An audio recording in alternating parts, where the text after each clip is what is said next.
நேர்கள் அனைவருக்கும் அன்பான வணக்கம். இன்னைக்கு நம்ம நிகழ்ச்சியில யார் வந்திருக்காங்க பாத்தீங்கன்னா, ஜோதிடர் பார்த்தசாரதி அவர்கள் வந்திருக்காங்க. வணக்கம் சார். வணக்கம்.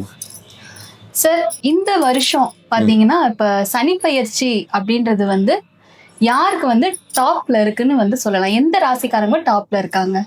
இந்த வருஷம் சனி பயிற்சி 2026 வாக்கிய கணித பஞ்சாங்கப்படி 6ஆம் தேதி இப்ப பயிற்சியா இருக்கிறாரு. காலையில 8:24க்கு திருநள்ளாறு நிர்வாகப்படி ரிஷபராசிக்கு ரொம்ப டாப்பா இருக்கு.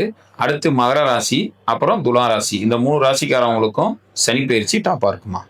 Okay sir. இப்ப இந்த 2026 இந்த சனி பயிற்சிக்கு அப்புறம் பாத்தீங்கன்னா எந்த ராசிக்காரங்களுக்கு இப்ப இவ்வளவு நாள் திருமண தடைகள் நிறையவே இருந்திருக்கும். சோ இப்ப அதெல்லாம் நீங்கி இந்த டைம் கரெக்டா இருக்கு, சோ இவங்களுக்கு திருமணம் நடைபெறலாம் அப்படின்னு எந்த ராசிக்கு சொல்லலாம்? கடக ராசிக்கு சொல்லலாம், கன்னி ராசிக்கு சொல்லலாம், அதே போல மீன ராசி.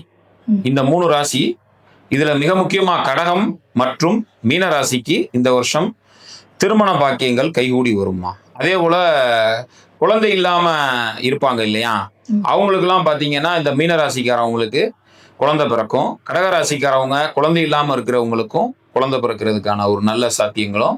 அதே நேரத்துல நீங்க ஒரு கேள்வி கேட்கல, இருந்தாலும் நானே பதில் சொல்லிடுறேன். அதுக்கு காதல்ல வெற்றி பெறக்கூடிய ஒரு ராசியாக கன்னி ராசியை சொல்லலாம். அதே போல கடகராசியும் நம்ம சொல்லலாம் காதல்ல வெற்றி பெறக்கூடிய ஒரு ராசியா. மிக முக்கியமா ரொம்ப எக்ஸலண்டா ரொம்ப டாப்பா இருக்கிற ஒரு ராசினா அது ரிஷப ராசி தான். அதுல சந்தேகமே இல்லமா. இந்த வருடம் யாராவது ஒரு புது யோகம் கிடைச்சு வீடு கட்ட போறதுக்கு ஏதாவது வாய்ப்புகள் இருக்கா? அது எந்த ராசிக்காரங்களுக்கு இருக்கு? தனுசு ராசிக்காரவங்களுக்கு திடீர் தனயோகம் ஏற்பட்டு திடீர் அதிர்ஷ்டங்கள் ஏற்பட்டு அவங்களுக்கு பாத்தீங்கன்னா வெளிநாட்டு யோகம், இந்த வெளிநாட்டுக்கு போய் நல்லபடியா இருக்கிறதுக்கான அமைப்பு,